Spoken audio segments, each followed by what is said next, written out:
कोणे एकेकाळी एका छोट्या शहरात टेकडीच्या माथ्यावर एक जीर्ण झालेला वाडा होता. त्यावर धुळीने माखलेली पाटी होती. सुखासीन सदन. या वाड्याला त्याचा स्वतःचा एक रहस्यमय भूतकाळ होता, ज्यामुळे शहरातले लोक या वाड्यापासून लांब राहायचे. एका फेब्रुवारीच्या धुसर संध्याकाळी एक तरुण मुलांचा ग्रुप वाड्याभोवती कॅम्प फायर करण्यासाठी जमला.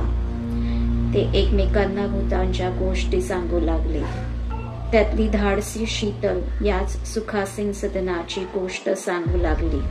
खूप कमी जणांना माहीत आहे, शीतल उत्साहाने सांगू लागली, की या वाड्यात खूप पूर्वी एक कुटुंब राहत होतं. आई, वडील आणि 2 लहान मुलं. एका रात्री जोराचा पाऊस पडत होता. वादळ सुटलं होतं आणि रातोरात ते कुटुंब अचानक गायब झालं. कोणीही त्यांना पुन्हा पाहिलं नाही. शीतल सांगू लागली, कसं कधी कधी वाड्याच्या खिडकीतून दिवे चालू बंद होताना दिसतात आणि पडद्यामागून काही सावल्या हलताना आजूबाजूच्या लोकांनी पाहिल्या आहेत. तिच्या दोस्त मंडळींनी एकमेकांकडे पाहिले. त्यांची उत्सुकता चाळवली गेली. सर्वांनी मिळून ठरवलं की उद्या संध्याकाळी वाड्याला भेट द्यायची. दुसऱ्या दिवशी 8 वाजताच्या सुमारास सर्वजण बॅटरी घेऊन जमा झाले. वाड्याभोवती गार्डन आणि कुंपण होतं. चंद्रप्रकाशात गार्डनमध्ये भीतीदायक सावल्या दिसत होत्या. थरथरत्या हातांनी शीतलने गेटची कडी काढली आणि गेट उघडला. करकर आवाजाने शांततेचा भंग झाला. वाड्याच्या दरवाजासमोर आल्यावर सर्वांना आश्चर्य वाटलं, कारण मेन डोअर उघडाच होता. सर्वजण आत शिरले. मुलांपैकी कोणीतरी दिवा लावला.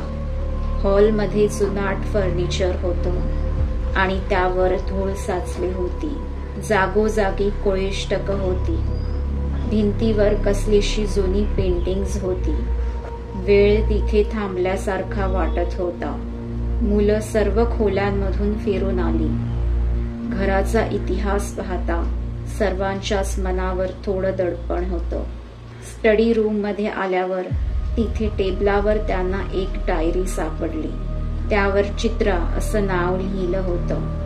ती गायब झालेल्या कुटुंबातल्या मुलीची डायरी होती. त्यात तिच्या कुटुंबाबद्दल बरीच माहिती होती आणि नंतरच्या काळात त्यांच्या घरात घडणाऱ्या विचित्र घटनांबद्दल पण तिने लिहिलं होतं. अचानक बाहेरून वाऱ्याचा झोत आला आणि स्टडी रूमचा दरवाजा अचानक बंद झाला.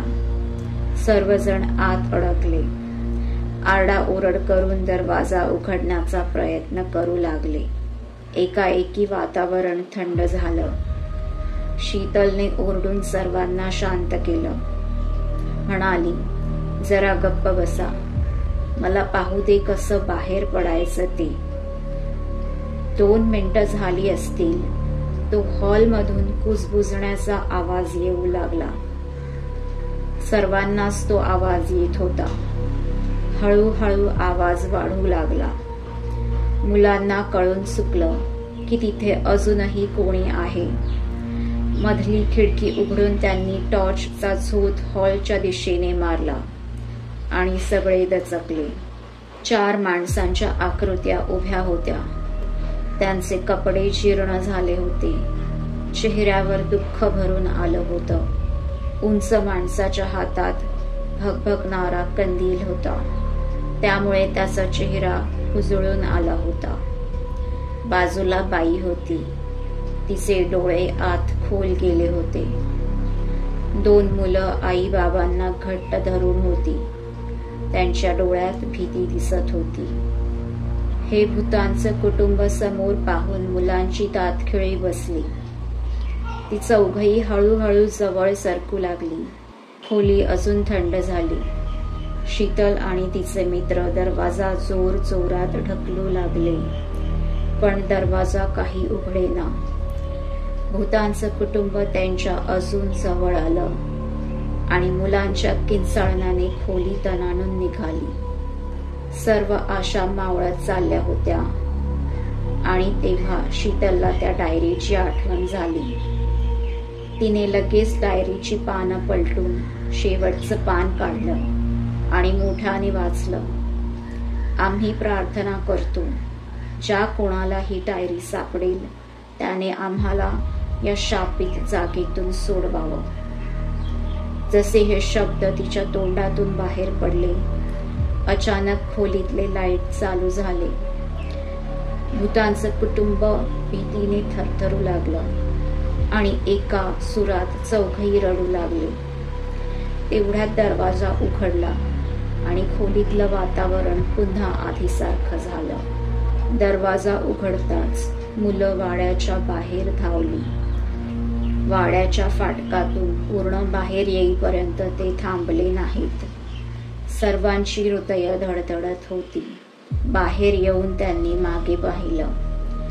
वाड्याच्या खिडकीतून ती 4 भूतं तशीच उभी दिसत होती.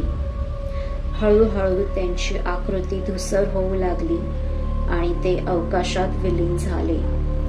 त्या मृतात्म्यांना मुक्ती मिळाली. सुखासीन वाड्यातल्या कुटुंबाचं रहस्य सर्वांना समजलं होतं. पण ती भयानक रात्र मुलांच्या कायम स्मरणात राहील. त्यांना कळून चुकलं की त्यांनी काहीतरी अमानवी पाहिलं होतं. ती काळ रात्र त्यांना कधीच विसरता येणार नाही. आणि सुखासीन वाडा तसाच रहस्यमय राहिला. त्याचं रहस्य त्या हरवलेल्या कुटुंबासोबत पुरलं गेलं आणि त्या शहराने वाड्यापासून लांब राहणं चालू ठेवलं. कारण काही रहस्य ही रहस्य राहिलेली चांगली असतात.